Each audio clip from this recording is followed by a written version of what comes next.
Vamos a empezar la clase de esta noche. Estamos en el capítulo 17 del libro de Shoftim, el libro de los jueces. Y desde aquí hasta el final del libro tenemos dos grandes temas muy problemáticos. Muy problemáticos. Shalom, Marion. Tenemos ahora... un segundo, voy a enviar otro recordatorio ya que estoy. Un segundo, que aquí hay alguien que también se ha quedado.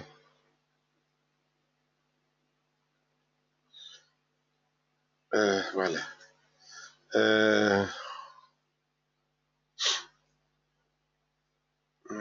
¿Qué pasa aquí? Bueno, tengo las conexiones un poco mal. Me disculpo por los fallos técnicos que ha habido. Ay. Vamos a ver. Sí. Bueno, como ya digo, desde aquí hasta el final del libro tenemos dos temas muy graves que ya os aviso de antemano. No tienen nada de simpáticos, pero es parte del Tanaj y hay que entender lo que los profetas, el Creador, por medio de los profetas, quieren transmitirnos. Empecemos, capítulo 17, versículo 1. Había un hombre de la montaña de Efraín llamado Mijaihu, y él dijo a su madre, perdón, no se ve nada, esto también fallo mío. Vale. Ok, ahora se ve. Un segundo, tampoco. Ahora, espero que se vea ahora. Muy bien, y Francesca ha tenido tiempo para llegar. Muy bien. Sí, se ve. Muy bien. Capítulo 17, versículo 1. Había un hombre de la montaña de Efraín llamado Mijaihu, y él dijo a su madre, las 1100 de plata que te tomaron y tú maldijiste, y también dijiste a mis oídos, he aquí, la plata está conmigo, yo la tomé. Y su madre dijo, bendito sea mi hijo al Señor. No es demasiado complicado. Una madre y un hijo llamado Mijaihu o Mijá, es lo mismo, le roban a la madre 1100 piezas de plata. Sí, yo también lo celebro. Ella maldice al ladrón desconocido y se lo dice a su hijo. Y él le dice a su madre que el ladrón ha sido él y que está dispuesto a devolver lo robado. Y la madre se retrae de la maldición y lo bendice. Pero ahora vienen toda una serie de preguntas que conviene tener en cuenta. ¿Por qué la madre se lo dice a su hijo? Tal vez sospecha que él ha sido el ladrón. ¿Y por qué el hijo está dispuesto a devolver lo robado? ¿Por miedo a la maldición? Entonces, ¿qué valor tenía la maldición de la madre? ¿Solo para descubrir si el hijo era el ladrón y por esto luego lo bendice?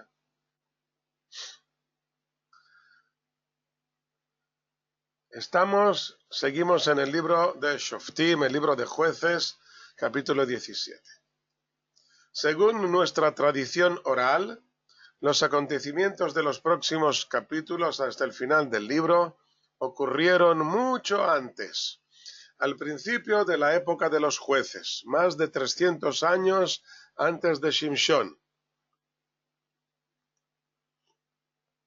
Queda suficientemente claro por el hecho de que cada tribu debía luchar para conquistar la zona que le había sido designada, como veremos a continuación. Dicen nuestros sabios que son los 8 años en que estuvimos bajo el gobierno del rey arameo Kushan Rishataim, como vimos en el tercer capítulo de nuestro libro. El hecho de transcribirlos aquí al final del libro se debe a la relación que hay entre lo que aparece en estos capítulos con lo que vimos en tiempos de Shimshon. Y nosotros vamos a prestarle atención a varias insinuaciones que hay que da la impresión de que estuvieran recordando lo que ocurre en tiempos de Shimshon. Pero, según, como ya digo, según nuestros sabios, y así yo lo voy a transmitir también aquí en nuestras clases, todo esto ocurre más de 300 años antes de Shimshon, al principio del libro.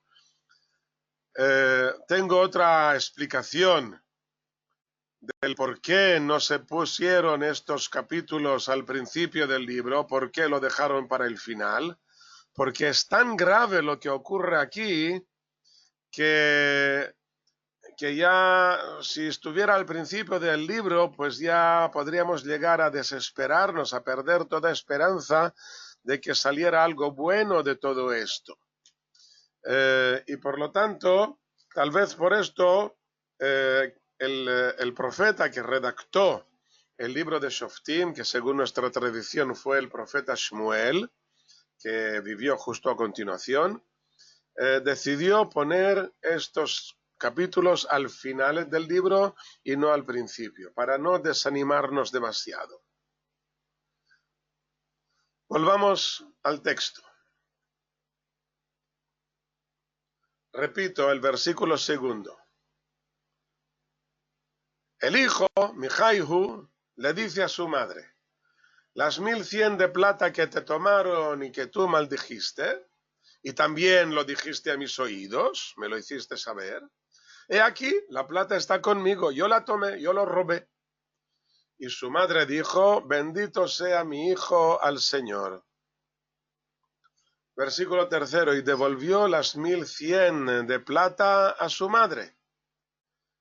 Y dijo su madre: consagrar he consagrado la plata al Señor de mi mano para mi hijo, para hacer una escultura y una fundición. Y ahora te las devuelvo. ¿Qué ocurre aquí? Vayamos por partes. En primer lugar, el hijo devuelve las 1100 de plata. 1100 piezas de plata, esto nos recuerda el pago que recibió Dlilá de los príncipes filisteos. Es la primera insinuación que nos hace una relación entre el relato de Shimshon y el relato este, que como ya digo ocurrió 300 años antes. Nuestro más grande comentarista, Rabbi Shlomo Yitzhaki, Rashi, menciona una opinión que dice que la madre de Mijá era Dlilá. Rashi descarta por completo esta posibilidad por todos los motivos posibles, tanto por la época, la zona en que vivían, la nacionalidad y por el hecho de que ella recibió 5 veces esta cantidad, puesto que había 5 príncipes que le pagaron. De todos modos, creo que se trata de un nuevo truco para hacernos ver la similitud entre los dos temas como ya hemos mencionado.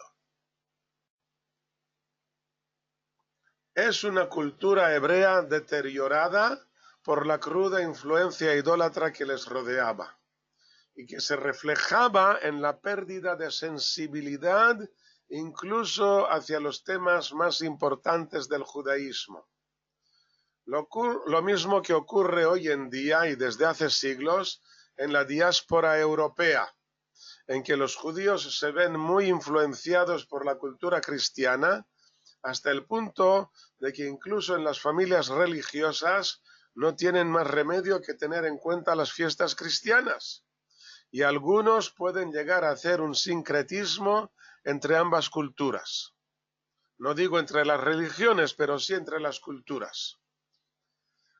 Esta influencia pagana comienza ya desde el principio de la época de los jueces y afectaba tanto en idolatría como en crueldad, libertinaje y relaciones sociales muy deterioradas.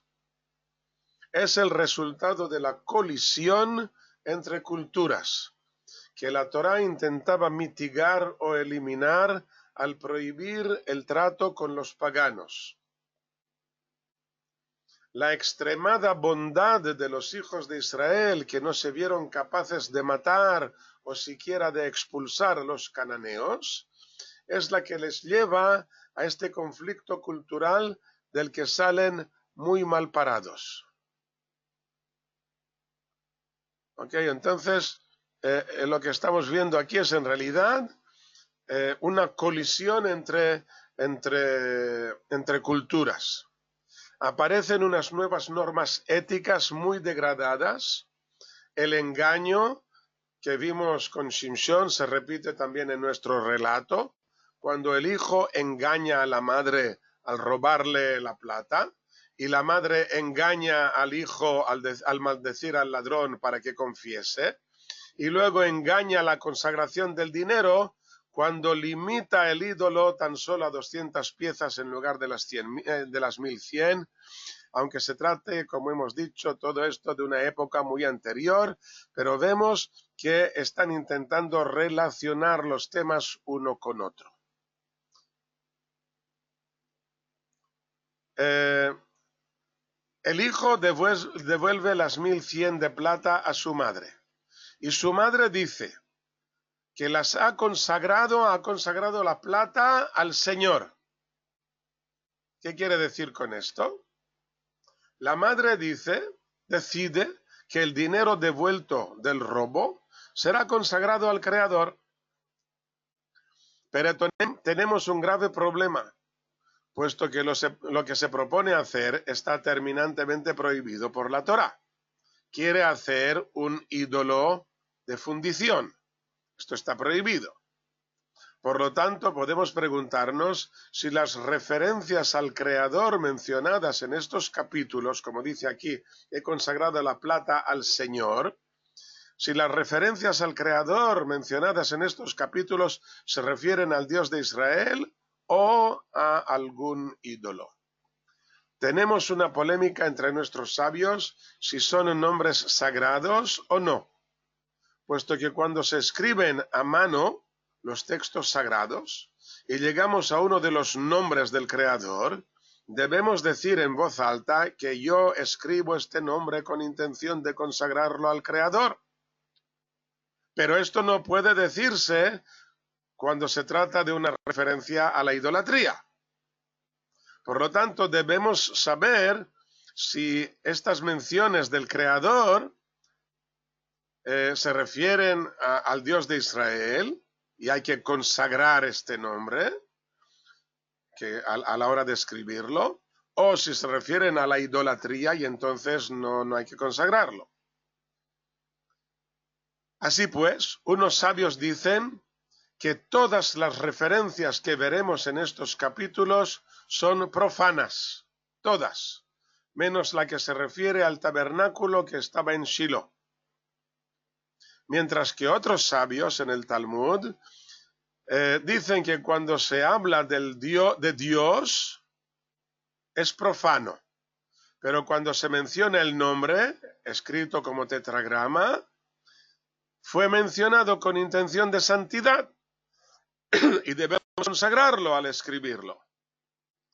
Por lo tanto, yo también he transcrito Dios en minúscula y el Señor, que es el tetragrama, esto lo he transcrito en mayúsculas. Esta polémica refleja en realidad el ambiente de aquella época. En algunas esferas de la sociedad, que el texto coloca claramente en la montaña de Efraim y luego en la tribu de Dan. En una de las clases anteriores vimos unos ejemplos de desenfreno en cuestión sexual. Y aquí vemos graves problemas de idolatría y de relaciones sociales que se agravarán aún más en los últimos capítulos del libro cuando veamos el tema de la concubina en la colina.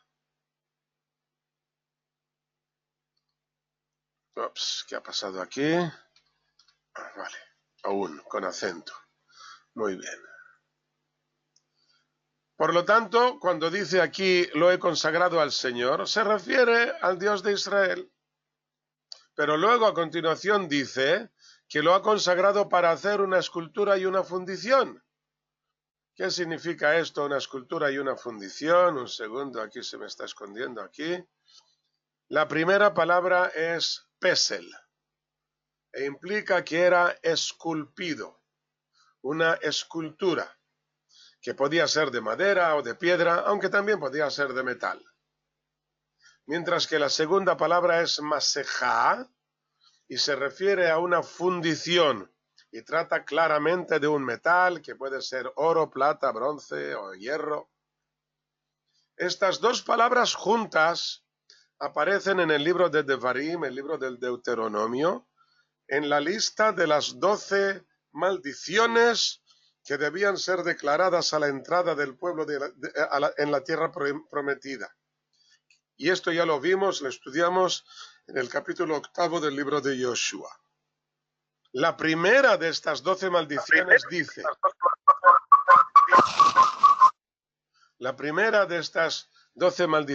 dice, lo siguiente: maldito sea el hombre que haga una escultura y una fundición, abominación del Señor, obra de manos de artesano, y las ponga en el escondite. Y contestaron todo el pueblo y dijeron, amén. Esto es lo que vimos. Estas dos palabras juntas aparecen únicamente en este lugar, escultura y fundición. En el libro de Devarim, maldiciendo a la persona que lo haga. La madre de Mijá bendice a su hijo y justo a continuación le dice que haga una escultura y una fundición sobre las que recae la maldición. Está claro que ella no es capaz de relacionar los dos contextos, que no ve nada malo en hacer un ídolo, del que desconocemos qué forma tendría. La palabra pesel tomó el significado de descalificado en el hebreo mishnaico, como si se refiriera a las virutas que caen cuando el escultor hace su trabajo, y estas virutas no sirven para nada.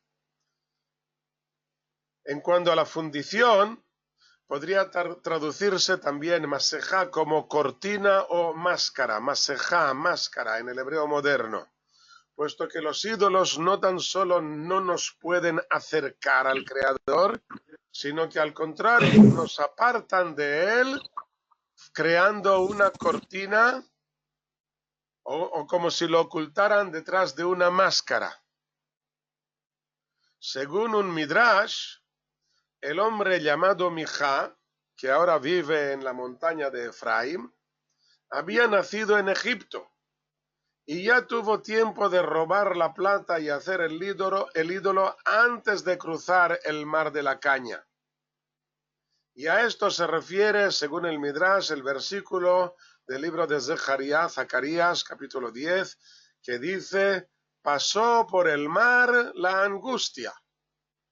O sea, el ídolo llamado angustia. ¿Por qué lo llaman angustia al ídolo? Porque hace angosto, estrecho, el lugar para el Creador. Es un superviviente del Éxodo, según este Midrash, sí. El Midrash quiere decir que las semillas de esta idolatría procedían ya de Egipto. Nuestros sabios dicen que los 210 años que estuvieron en aquel país, los hijos de Israel habían llegado al 49 grado de impureza. Si hubieran llegado al grado 50, ya no tendrían remedio. Cierto que la mayoría de los idólatras prefirieron quedar en Egipto, como dice el Midrash, que solo una quinta parte de los hijos de Israel salió de allí. De todos modos, algo quedó en el subconsciente y reaparece 40 años más tarde cuando reconecta con otra cultura idolátrica. Por lo tanto, ahora cuando llegan a la tierra de Canaán y se encuentran con los idólatras que tienen a su alrededor, entonces renacen estos impulsos, esta tendencia a la idolatría. Estos 49 grados de impureza, esto es algo cabalístico en lo que no quiero meterme. El grado 50 es el grado de la sabiduría, de la comprensión. Y cuando ya has llegado al menos 50, el 50 por debajo de cero, entonces esto ya no tiene remedio. Ya has anulado por completo tu posibilidad de entender qué problema hay con esto. Mientras hayas llegado solamente al grado 49, aún puedes rectificar, aún puedes llegar a entender cuál es el problema de la idolatría. Pero si hubieras llegado ya al grado 50, ya no tendría remedio. Esto es lo que quieren decir los sabios con este midrash. Por supuesto que hay mucho más profundidad en este midrash, pero nos quedamos con esto de momento. Por favor, apagar el micrófono si es posible. Gracias. Ok. Muy bien, entonces, esto es lo que quiere decir, que transmitieron, que heredaron, por decirlo de algún modo, heredaron la idolatría que tuvieron en Egipto y la trajeron consigo.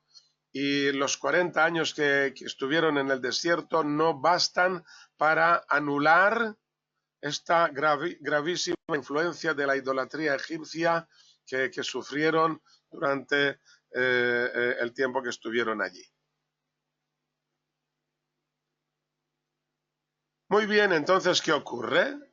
Versículo 4, él devolvió la plata a su madre y su madre tomó 200 de plata, no las 1100, sino solamente 200. Y se las dio al platero, que las convirtió en escultura y fundición, y estaba en la casa de Mijaihu. Y el hombre, Mijá y Mijaihu es lo mismo, es el mismo nombre. ¿Por qué aquí es más largo y aquí es más corto? No tengo una explicación satisfactoria. Y el hombre Mijá tenía una casa de Dios e hizo un efod y trafim, y llenó la mano de uno de sus hijos y era su sacerdote. En aquellos días no había rey en Israel, cada uno lo bueno a sus ojos hacía.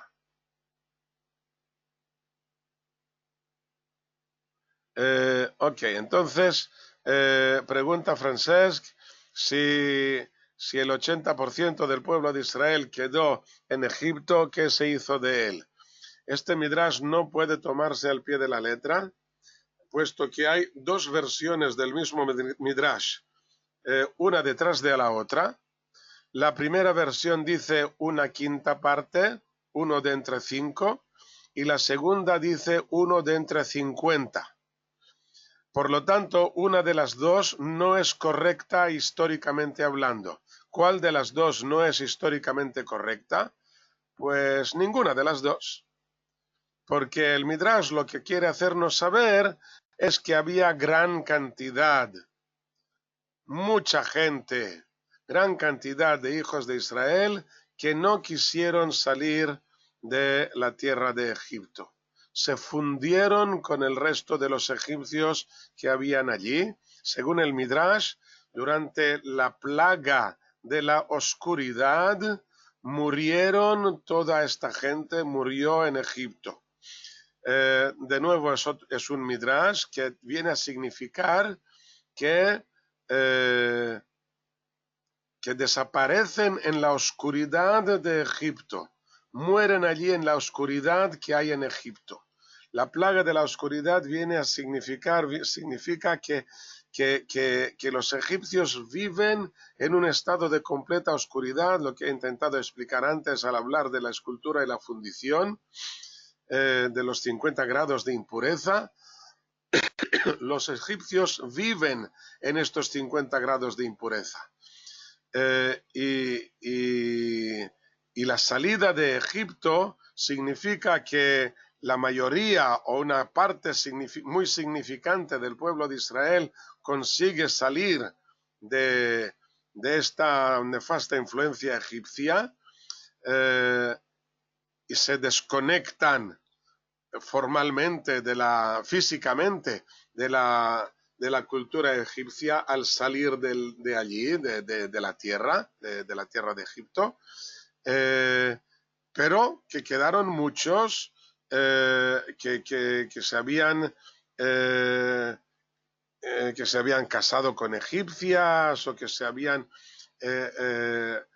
enamorado de la cultura egipcia y se quedaron allí y desaparecen allí como pueblo y no queda ni rastro de ellos. No hacemos ninguna mención más de esta gente que se quedó allí. Se murieron, desaparecen. Muy bien. Versículo 5. Y el hombre Mijá tenía una casa de Dios. Vamos a ver esta casa de Dios.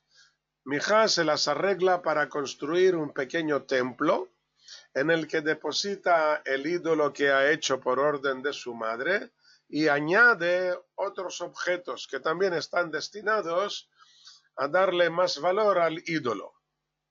Se trata de un hombre religioso que ha desconectado por completo los aspectos religiosos de los sociales o éticos. Un segundo, perdón. Un segundo.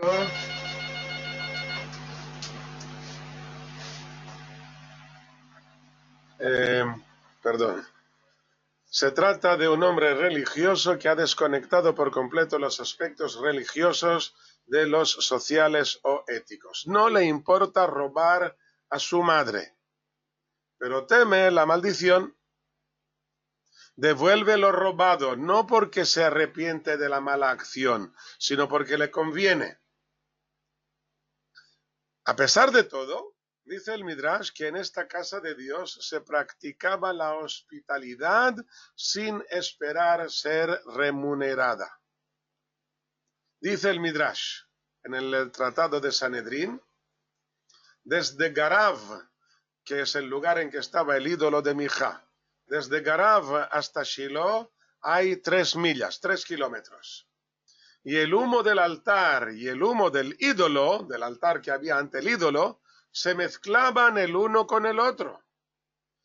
Y los ángeles querían apartarlo. Pero les dijo el santo bendito sea, dejadlo, puesto que su puerta está abierta a los viajeros. El humo de las ofrendas que se hacían sobre el altar del tabernáculo y el humo de las ofrendas que se hacían en el altar que había delante del ídolo, se mezclaban estos dos humos, se mezclaban el uno con el otro.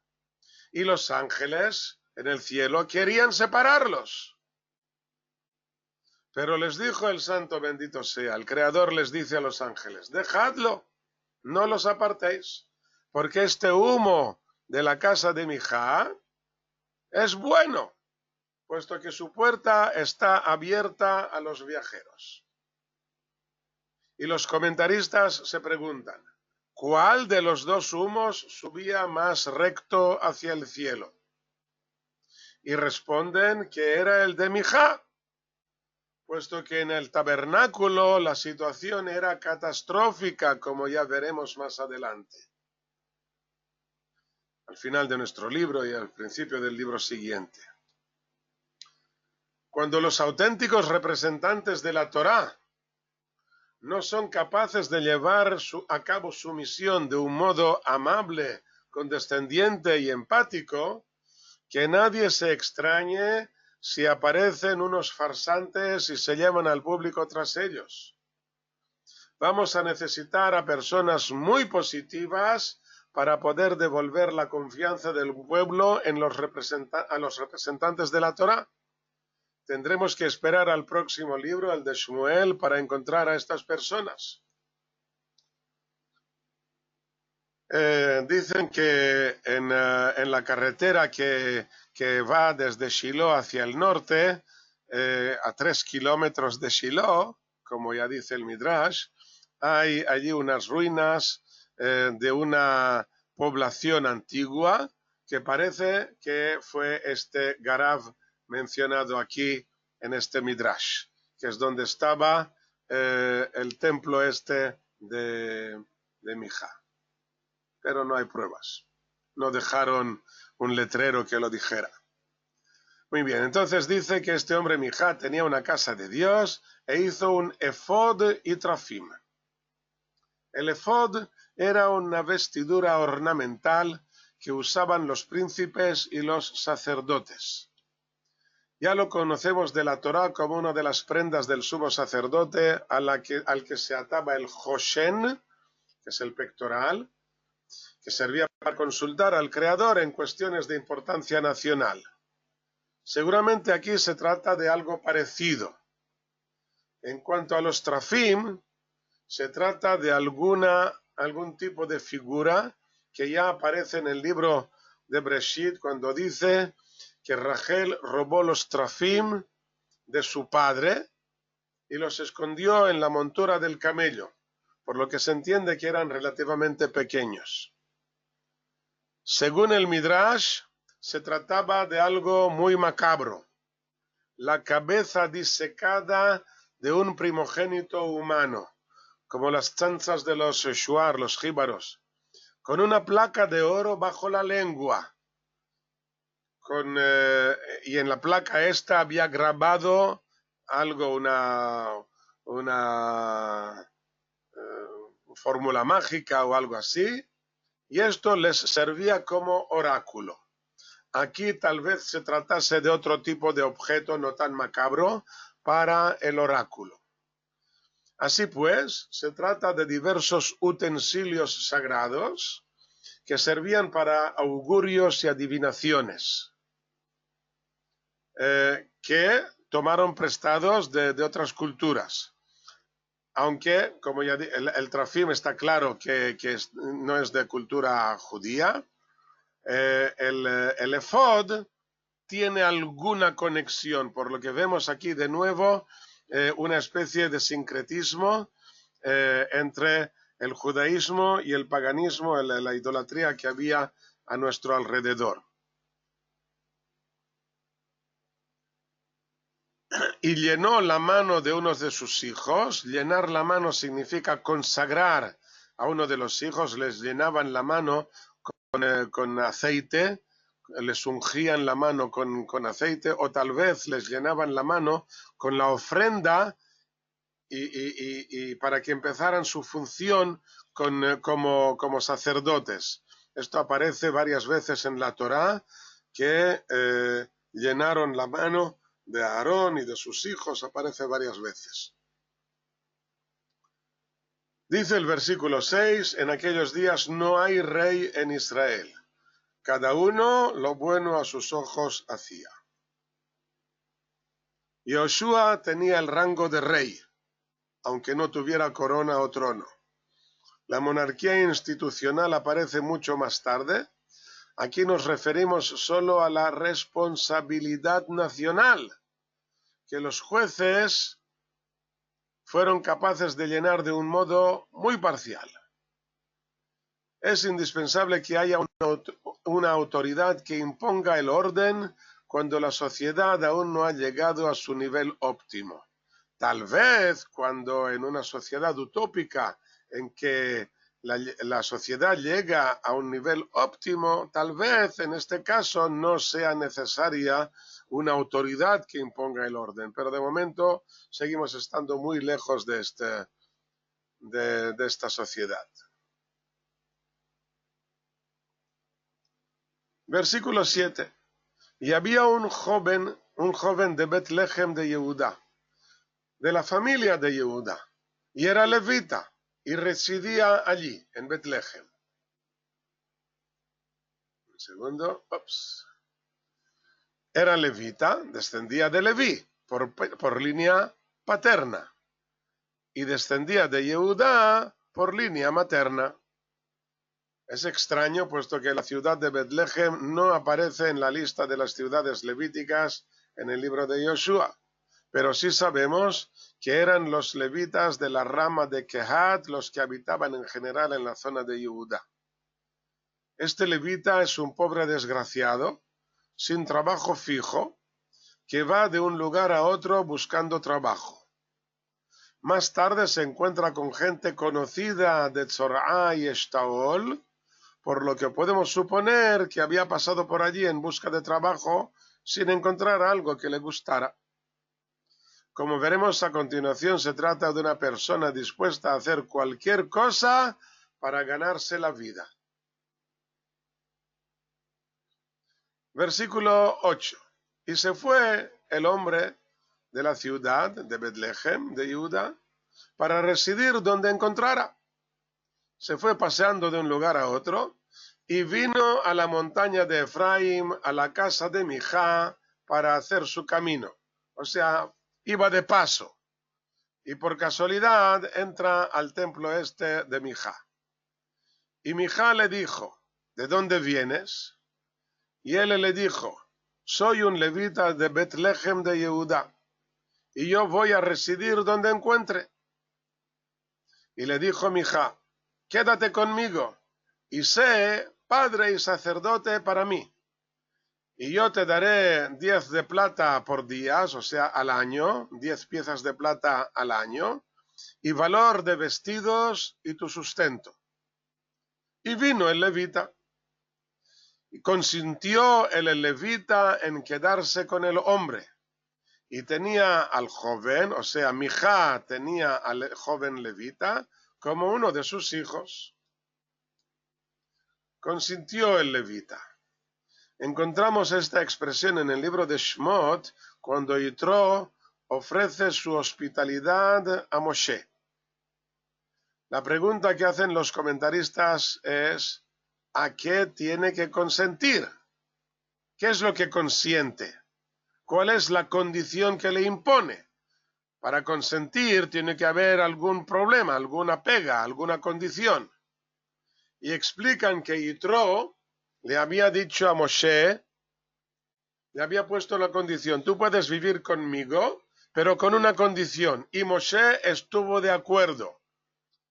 Consintió Moshe vivir con Yitro en el libro del Éxodo, en el libro de Shemot.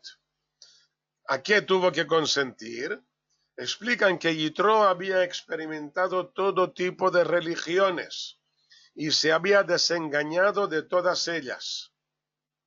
Y puso como condición a Moshe que no podría hablarse de ninguna divinidad en su casa. Nosotros somos ateos y no permito que se hable de ningún tipo de religión en nuestra casa. Y Moshe consintió, pensando tal vez poder convencer a su suegro de que el Dios de Israel es completamente diferente de los falsos dioses de otras religiones. En el tiempo en que habitó Moshe en casa de su suegro sin poder hablar del Creador, nació su primogénito Gershom. Este niño no pudo oír hablar del Creador hasta que su padre sacó a los hijos de Israel de Egipto. Entonces acudió el suegro con su hija, con sus nietos, al campamento de Israel, dispuesto a escuchar todo lo que Moshe pudiera relatarle. En nuestro capítulo se refiere a que este joven levita consiente vivir con Mijá, sirviendo como sacerdote en una casa de idolatría. Hay cierto paralelismo entre los dos casos.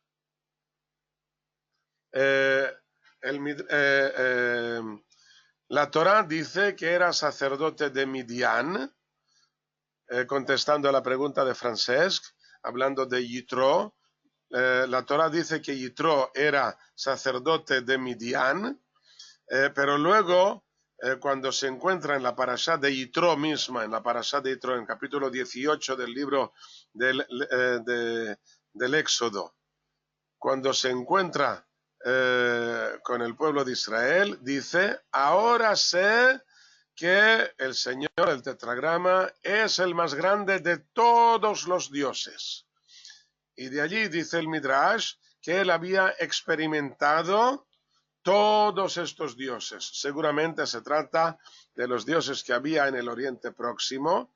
No creo que se fuera demasiado lejos. No sé si los celtas ya habían empezado a circular por Europa o no, pero de todos modos está claro que se trata únicamente de los dioses que había en el Oriente Medio, desde Mesopotamia hasta Egipto, y que Yitro había tenido contacto con todos ellos y se había dado cuenta que todos seguían el mismo rollo.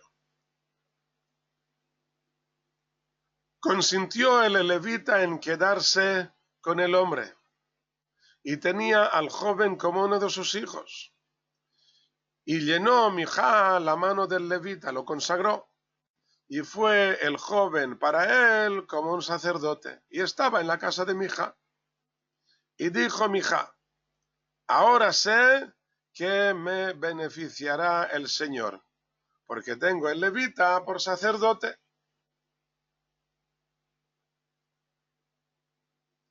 Mijá está muy satisfecho con esta adquisición.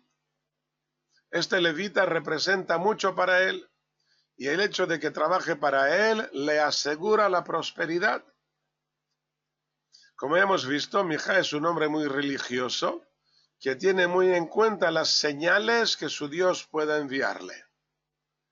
En la primera fase había consagrado a uno de sus hijos para que fuera el sacerdote del templo, pero cuando llega este levita no duda en desplazar a su hijo para poner al recién llegado en su lugar.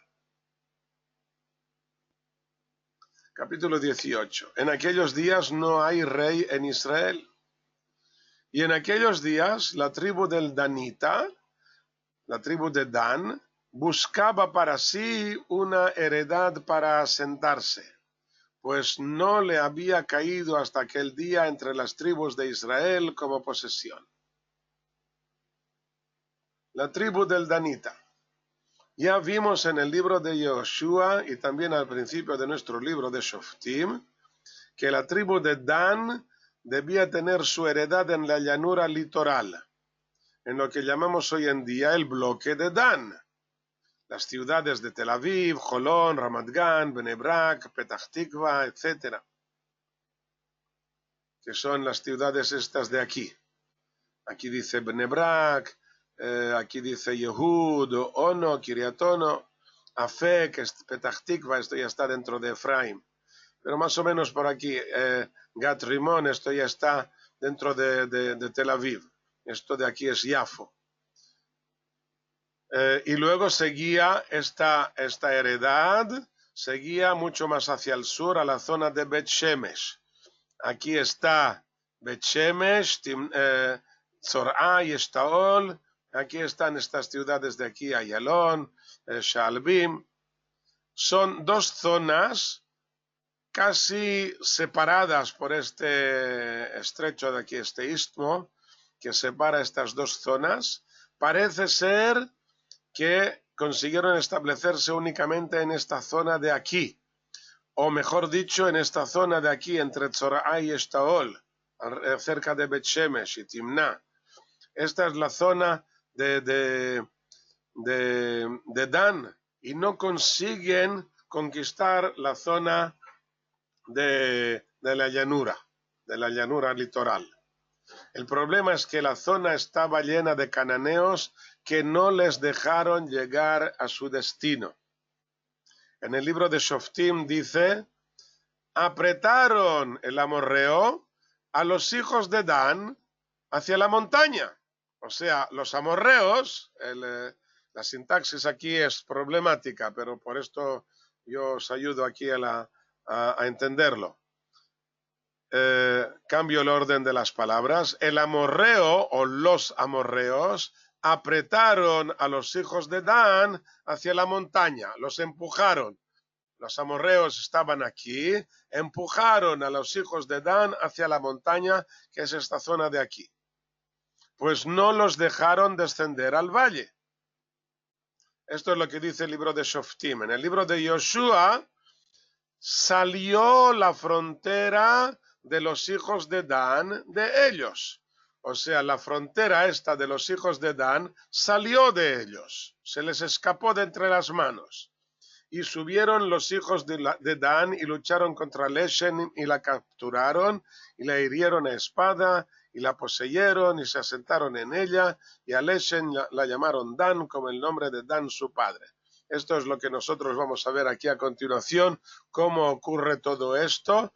Aquí aparece el nombre de Leshem, nosotros vamos a ver otro nombre y vamos a explicar que en realidad se trata del mismo lugar. Parece ser que los filisteos dominaban la zona sur de aquí, hasta cerca de Bet-Shemesh, y los cananeos tenían la zona más al norte. De modo que los miembros de la tribu de Dan, a pesar de ser una tribu relativamente pequeña, no tenían lugar suficiente para establecer sus familias.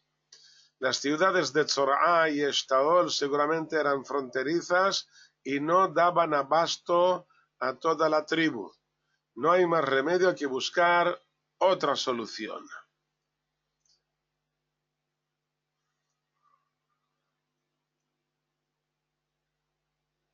Versículo 2.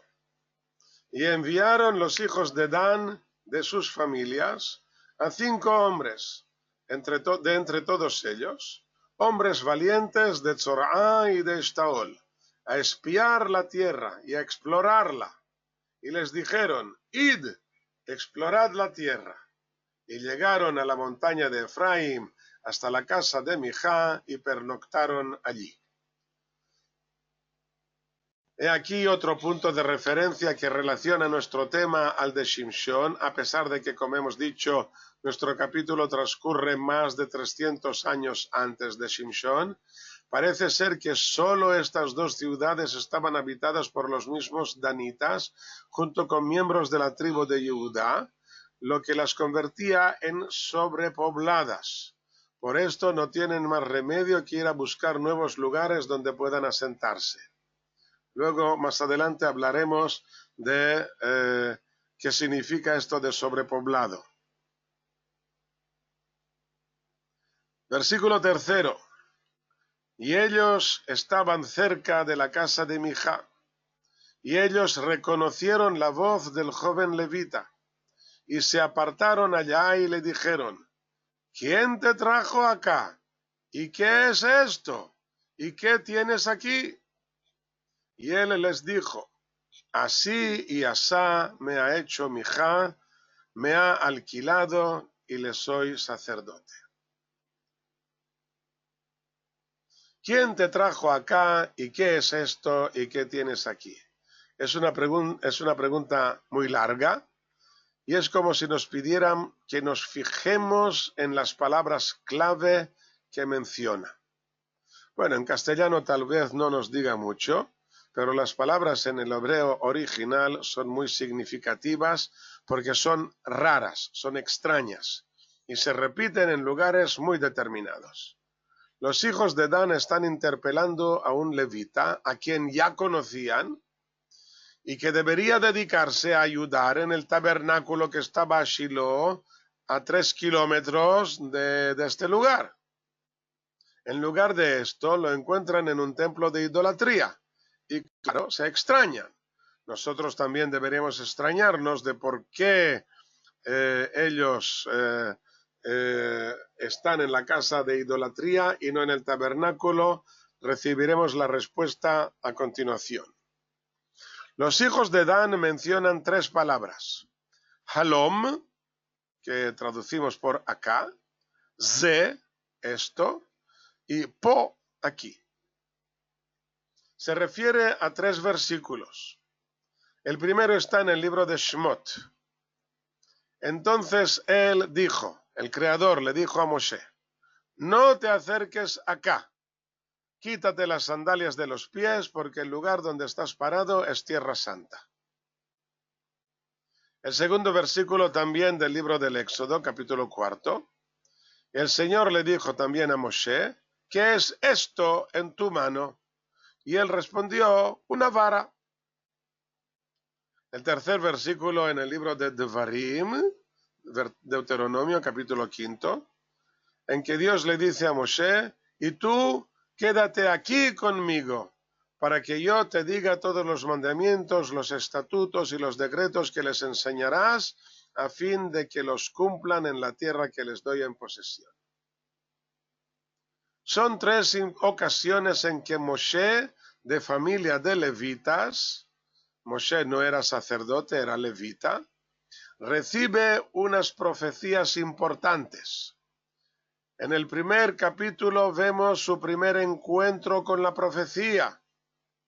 Perdón, en los capítulos, sino versículo. En el primer versículo. En el primer versículo vemos su primer encuentro con la profecía. En el segundo versículo, el Creador le impone la misión de ir a sacar el pueblo de Israel de Egipto. Y en el último versículo se describe el momento en que el Creador le mantiene en un altísimo nivel espiritual después de la entrega de la Torá, cuando el resto del pueblo no es capaz de mantenerlo. Quédate aquí conmigo. Tú quedas al mismo nivel en que has llegado ahora, mientras que el resto del pueblo, cada uno regresa a un nivel mucho más bajo.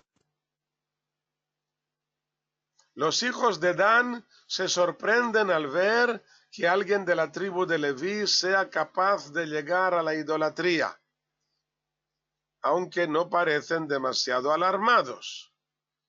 Es simple curiosidad. Quienes estamos sorprendidos somos nosotros. ¿Cómo es posible que ocurra algo así y aún no lo hemos visto todo?